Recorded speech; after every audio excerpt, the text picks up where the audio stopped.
right, welcome back to another episode of the Content Toolbox. Guess what, guys?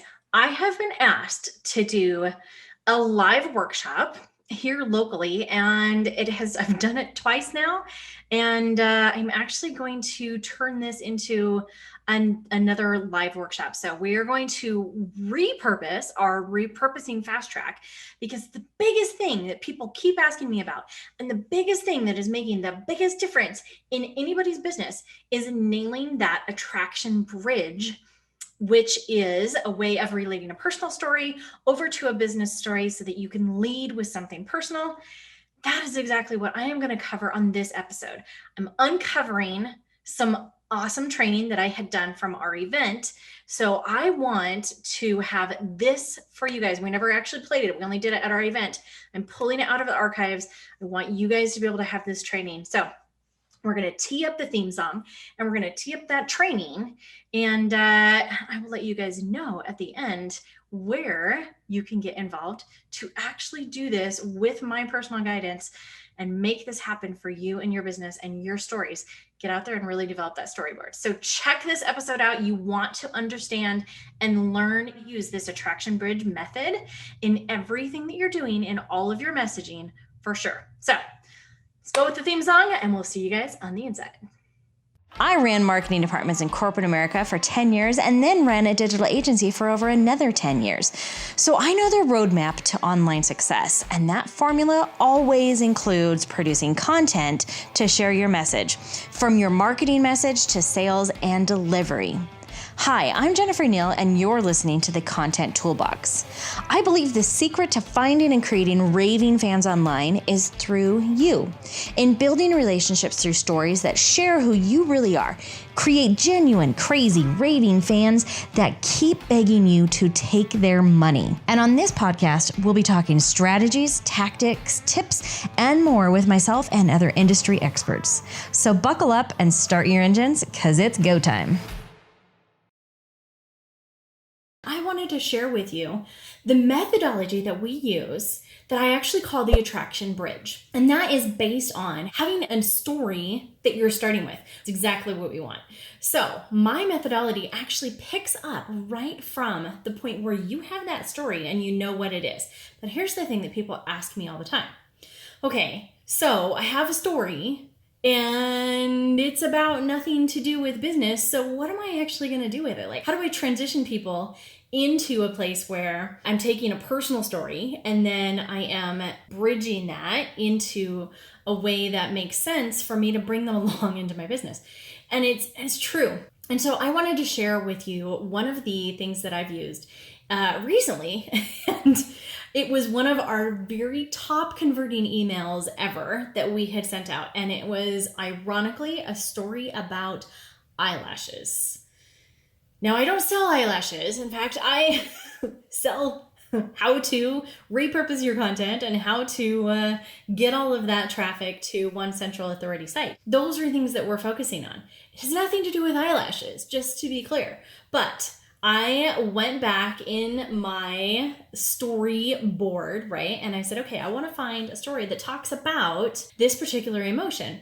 And what that ended up being was a story about eyelashes, because it's something every day. And it happened to be during the time of COVID. So let me just share with you that story and then how I bridged that across. Okay. So the story it was a DIY fail during lockdown. And here I was recording episodes, getting stuff together for the Content Toolbox podcast episodes. But since we record all of these on video, I had to do the, be presentable and get out of my jammies and actually put real clothes on and all of that stuff and get camera ready. So in getting camera ready, we are months into the pandemic and I don't have any more eyelashes. They were all gone, right? So couldn't handle it. Me personally. So I went to the drugstore and actually got some of the glue-on eyelashes. And I was trying to put those on, with the glue, and then you have to put it on. Apparently I do not have the dexterity for this.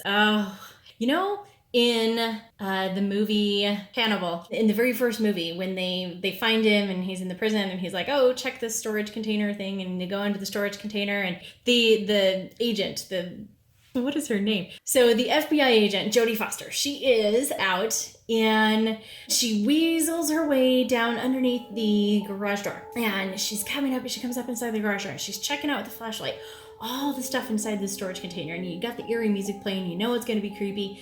And then she finds a car under the tarp. And she goes in and she pulls the tarp up off the car and she's looking in the back seat because she can see that somebody's in there.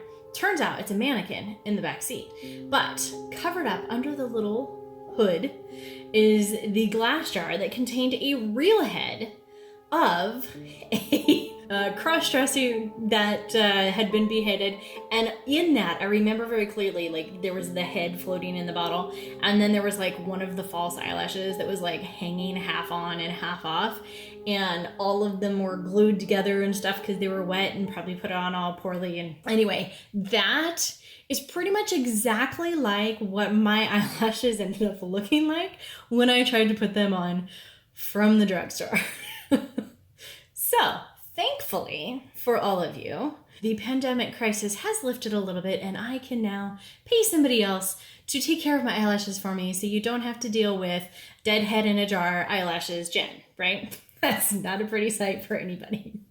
But what I did was I took that story and I actually talked about that as a failure. And the reason that I had come to that was because I was introducing a podcast episode. And on that podcast episode, I wanted to highlight some of the stories and things that had been talked about in that episode. And one of the things, like one of the common core things that we are always running into here as business owners is the fear of failure.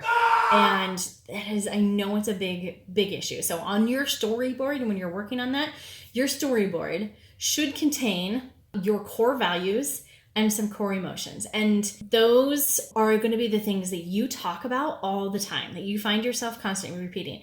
And in this world of entrepreneurialism, we all suffer from this imposter syndrome and fear of failure. And like there's repeating patterns over and over and over.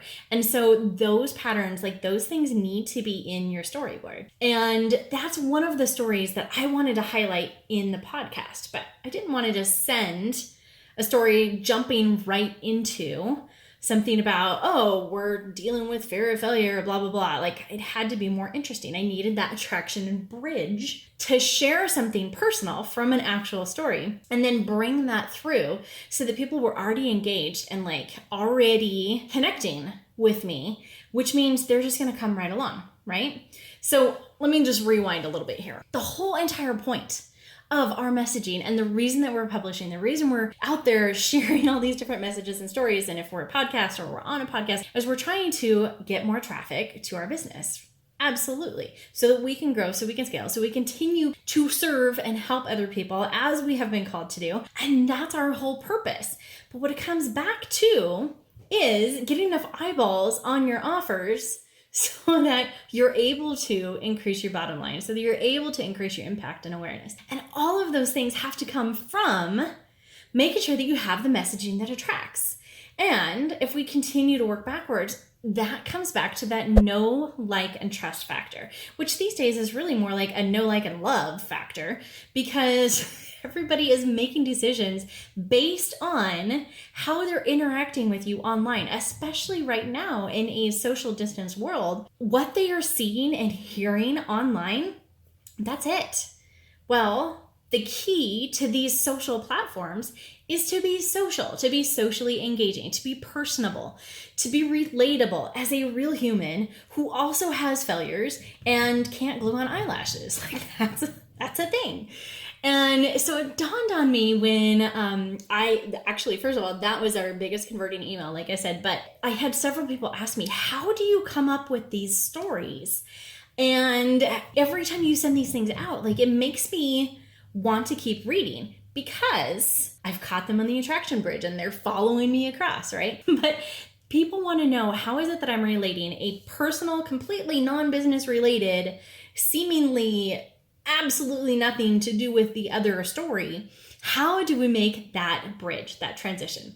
And that's exactly what I call the attraction bridge. So what the core essence of that breaks down to is, if you work backwards, if you have been a guest on a podcast, or you are creating your own podcast episode or your own YouTube or even your own blog, you're gonna go look at what is the message, the underlying story that you're trying to share in that message, in the business message. And this takes some practice, but what you want to do is you want to work through that and just keep asking yourself, but why? But why? But why?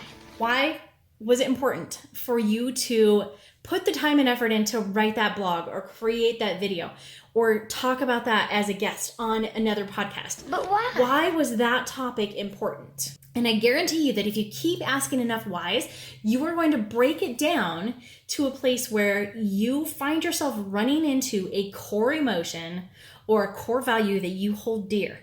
And you just keep asking why?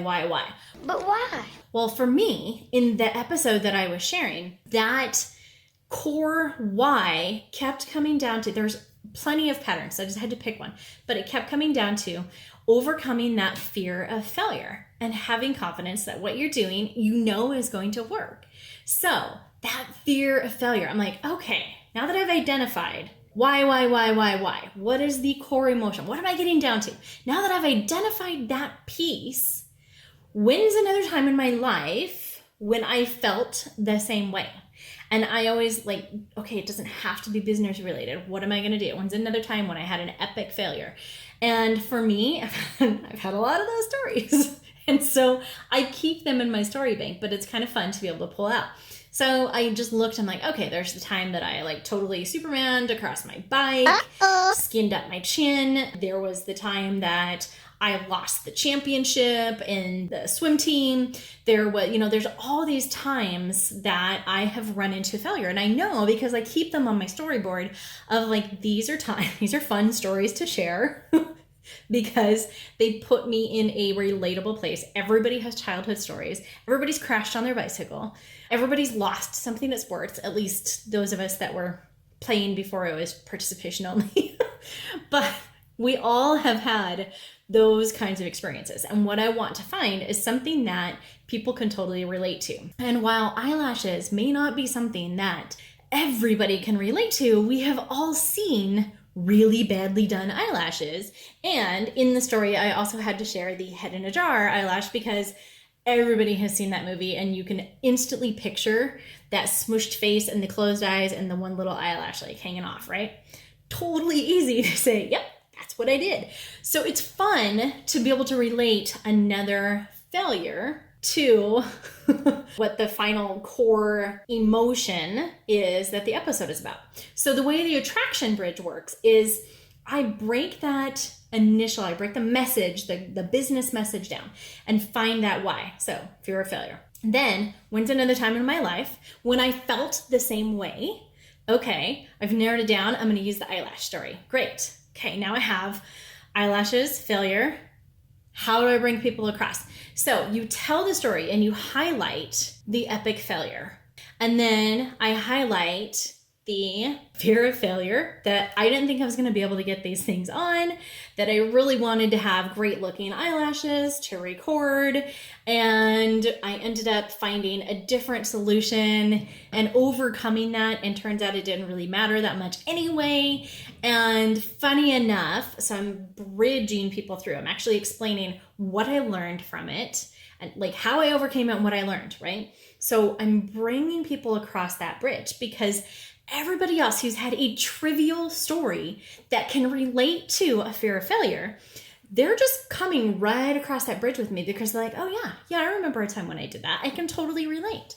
And then you're like, hey, that's exactly the same way that I felt when I was recording this episode of the podcast. Because my guest was talking about fear of failure. And those are things that we all talk about in our business. So then all of a sudden I have a super warmed up audience that's come across this attraction bridge with me. And they're already like, they've already taken on my emotion. They are right there. Like they have been attracted to that message because they felt the same way. We've connected on an emotional level. We've created that know, like, and trust, know, like, and love factor. And so they're already there with me. So then when I say, hey, It's exactly the same way that I felt when I recorded this episode, or when I was putting together this product, or when it's you do that kind of like bridge, but you're sharing that emotion and you're bringing people right into it. So at that point, it's just literally a gentle nudge. They've already come across the bridge and you're just giving them just a little nudge and they're like, oh, I'm right there with you. Yes, I do feel those same things in my business. Yes, this does make sense. Then my solution becomes their solution in the same way because they've already trusted me to come across in relating back to a trivial story from your childhood or from earlier that doesn't have to be childhood. But I mean, I tell stories about doing the dishes and about what my stupid things my pets do. Like anything, it doesn't matter, everyday life, because we all live everyday life.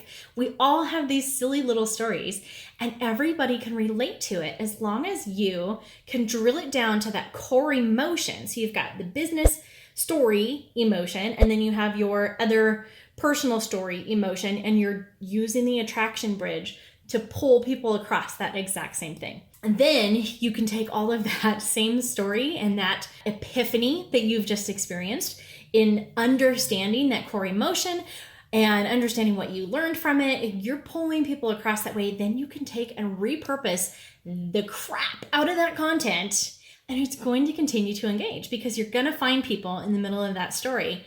They're going to relate and then you hit them with the business message. So that is the attraction bridge formula that we use here. And I wanted to share that. It's a great thing to practice.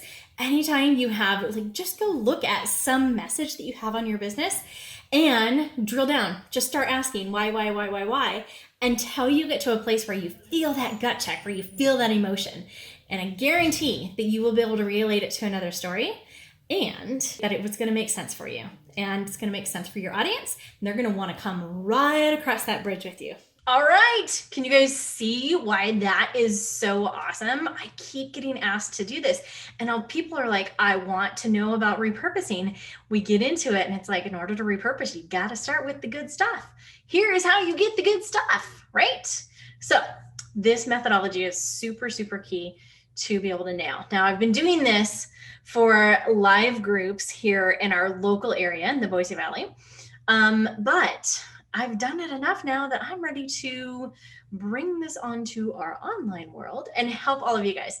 So if you are interested in getting involved in this, it is not a short thing. We will spend a good 4 to 6 hours going through this process because you are going to come with what you want to talk about, and I am going to help you dig those stories out until we find a message that's actually going to resonate. Then we're going to repurpose that. So you're going to come with one thing you want to talk about.